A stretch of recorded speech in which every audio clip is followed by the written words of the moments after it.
Saudara, kadang kita berpikir kalau kita berdoa sungguh-sungguh, kita hidup benar, kita percaya, maka Tuhan pasti akan memberikan apa yang kita mau. Tuhan akan memberikan kenyamanan, Tuhan akan memberikan terobosan. Tapi Mazmur 88 mematahkan semua asumsi itu. Jadi inti dari Mazmur ini adalah Anda bisa berdoa, Anda bisa hidup benar, namun tetap terjerumus dalam kegelapan dalam waktu yang sangat lama. Itu adalah realita dunia. Coba bayangkan, saudara berdoa setiap hari dalam waktu yang panjang, tapi nggak ada jawabannya. Kira-kira saudara frustrasi atau tidak? Frustrasi. Tapi yang menarik, Heman tidak pernah berhenti berdoa. Meskipun dia merasa bahwa Tuhan berhenti berbicara kepadanya. Ini adalah iman yang bertahan tanpa perasaan. Karena perasaan saudara bisa menipu. Iman yang tidak didorong oleh hasil, tapi oleh kepercayaan bahwa Tuhan tetap baik, bahkan di dalam kegelapan sekalipun. Mari sama-sama reflektif. Apakah kita melayani Tuhan demi Tuhan atau demi diri kita sendiri? Dan itu tuduhan terbesar iblis bagi kita semua. Kita sering berdoa, kita sering melayani, kita sering memberi, bukan karena Tuhan itu indah, tapi karena kita ingin sesuatu dari Tuhan. Perhatikan saudara, Heman tetap berdoa dan datang kepada Allah dalam kemarahannya, dalam keputusasaannya, walaupun dia tidak mendapatkan apa-apa. Bahkan kalau saudara lihat kitab-kitab lain, tidak pernah dikatakan Heman murtad. Heman tetap setia dalam panggilannya dan pelayanannya, bahkan menjadi pemimpin pujian sampai akhir hayatnya. Artinya apa? Saya bisa simpulkan bahwa Heman melayani Tuhan bukan karena manfaat, tetapi karena siapa Tuhan. Inilah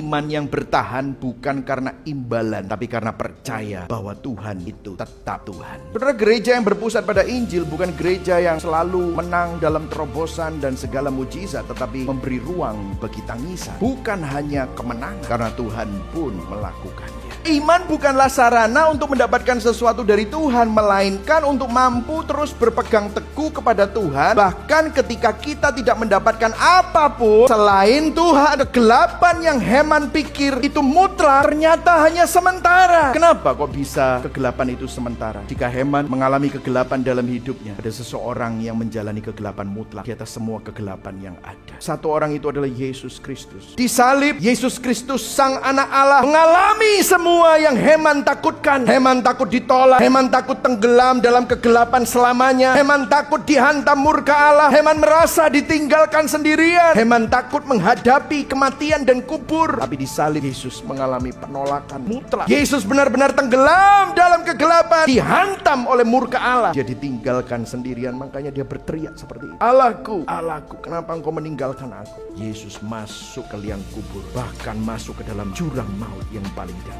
Disalib, Yesus Kristus mengalami semua yang Heman takutkan, supaya saudara dan saya menerima semua yang hanya Heman rindukan. Apa itu? Kasih, penerimaan, pengampunan, dan terang. Itulah kabar baik Injil. Saya mau bertanya kepada saudara, jika Yesus tidak meninggalkan kelamnya Taman Getseman dan di dalam gelapnya salib, bagaimana mungkin dia meninggalkan saudara dalam kegelapanmu saat ini? Kebenarannya adalah dia tetap bersama dengan saudara. Yesus adalah Tuhan. Immanuel. Reflektifnya saudara, apakah saudara berdoa kepada Tuhan karena saudara mengasihi Dia, atau hanya karena ingin sesuatu dari Dia? Orang berinjil sadar bahwa doa yang tidak dijawab bukanlah tanda dia ditolak, tetapi undangan untuk mengenal Allah yang lebih dalam daripada hanya jawaban doanya. Orang berinjil tahu bahwa kadang Tuhan tampak diam, tapi justru di dalam diamnya Tuhan, kasih-Nya sedang bekerja paling dalam. Orang berinjil paham bahwa kegelapan bukan berarti hukuman, namun justru menjadi ruang di mana Tuhan mengukir kekuatan yang baru dalam dirinya.